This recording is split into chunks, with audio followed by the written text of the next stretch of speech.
So now we just finished talking about some of the basic corporate actions, primarily splits and reverse splits. Now we're going to talk about some more corporate actions, additional corporate actions in the math. Dilution and anti-dilution are important concepts to understand. Dilution basically means that your number of shares is fixed. So when more shares are issued, your power is going to go down. If you had 3,000 shares and there were a total of 10,000, you would own 30% of the company. You would own roughly a third of the company. You'd have roughly a third of the vote. Anything needs to get done, you have roughly a third of the say.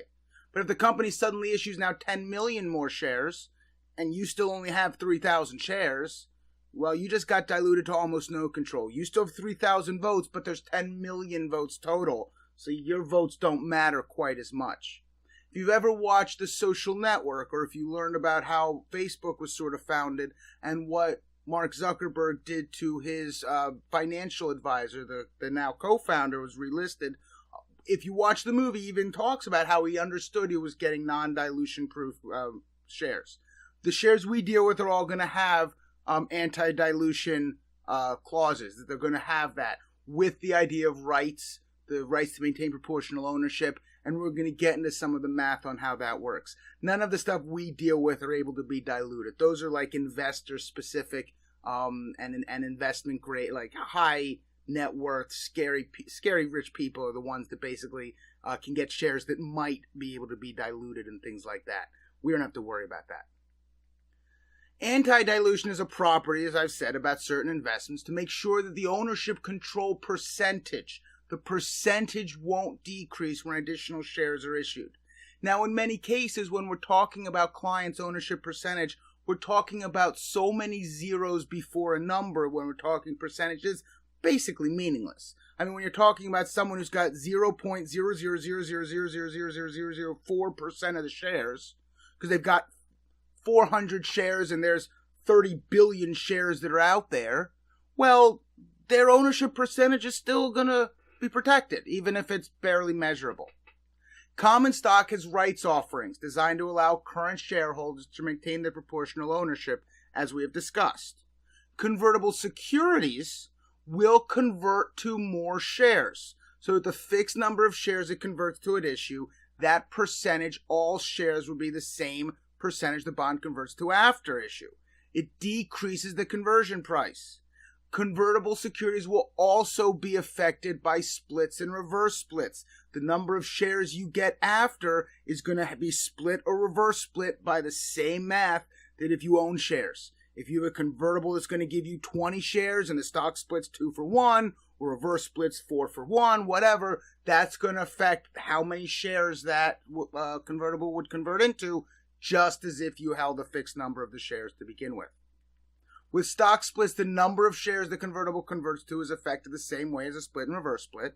The bond converts to more shares at a lower conversion price in a split, or it converts to fewer shares at a higher conversion price in a reverse split, as I was just going through before I clicked the button to have it on screen, unfortunately. Well, let's look at an example. Convertible securities with anti-dilution will not lose the percentage ownership.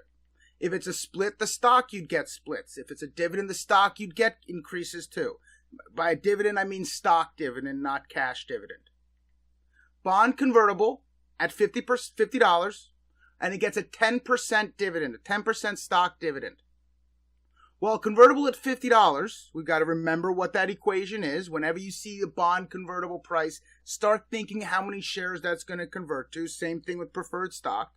$50, 1,000 is the par value of a bond, divided by 50 is going to tell us how many shares we get, and we get 20 shares of stock if we converted this bond before the stock dividend. But now with the stock dividend, that 20 shares also gets the 10% dividend. So that 20 shares actually now converts into 22 shares. If we go back and figure out what the conversion price now is, well, if we do the math, we can find out that par divided by the number of shares will tell us conversion price. If we have $1,000 and we can go into a store and buy things for $50 each, how many can we buy? That tells us how many shares we're going to get. We imagine the make-believe store where you have a coupon equal to par, and you can buy as many things as you want at the convertible price. How many can you get? That's how many shares you get. But if we sort of flip it around and we go, okay, you have a $1,000 gift certificate and you're going in and you're able to get 20 things that are all the same, what must their price be? Same idea, we're still dividing. But if we do that, we find out 1,000 divided by 22 shares is the conversion price is now $45.45 a share. The conversion price went down because we're getting more shares. Cost basis adjustments. The total portfolio cost basis will only change if money is deposited or removed. I can't stress that enough. I think that's the third or fourth time I mentioned it in these videos, but it is very important to understand that. Individual share cost basis might change with stock dividends, with splits, reverse splits, but that's only needed for partial surrender or partial sales. If I am going to be selling my entire portfolio, the total cost basis is the only thing that matters. If I'm selling a part of my portfolio is when the individual cost basis is going to matter. The per share cost basis is found by dividing the total cost basis by the number of shares that they represent now. That tells us what the per share cost basis is. So an example of cost basis adjustment now. Well, we purchased 200 shares at $50 a share sometime in the past. Okay, total cost basis is $10,000. Cool. Hope you're with me so far. At some point, while being held, there was a 10% stock dividend. And then 3 years after that, there was a 2-for-1 stock split. It's been a good company. So what is my number of shares? How many shares do I currently have? Originally, each share had a cost basis of $50, but I have more shares. I haven't put more money in. I haven't taken more money out. No matter how many shares I have, if I sell all of my shares, it's still a $10,000 cost basis. But if I want to sell 100 of my shares afterwards, we have to figure out what the individual cost basis is. So we look at the 10% stock dividend. That happened first. That 200 shares with an additional 10% became 220. 20 is 10% of 200, so we added that in. I now have 220 shares after the stock dividend. Cool. At some point later, 3 years later, there was a 2-for-1 split. That's 2-for-1 splits are easy. That means my number of shares doubled, went from 220 to 440. My cost basis would be split in half, but we don't need to worry about that right now because we've got too much stuff to really be keeping track of it as we go. But if we count the number of shares, we can figure out. So the per share cost basis, we know the cost basis hasn't changed. It's still $10,000. But now I have 440 shares, not 200.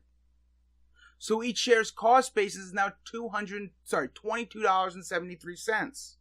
So if I was going to sell 100 shares, that means that is a cost basis of $2,273. So whatever I sell my 100 shares for, $2,273 is principal, is cost basis. It's not taxed. The rest was going to be taxed at long-term capital gains rate. Hope you enjoyed this. Hope it helped answer questions. There again is going to be some resources below. If there are any questions or there's any other ideas you have on how I might be able to go through and explain some of these concepts can be a little tricky. A lot of my students really don't like math, at least not nearly as much as I do. So I understand that they can be tricky. But if there's an idea or some other way you think that might help, let me know and I'll see what I can do. But I will see you guys again soon. Hope you enjoyed this lesson.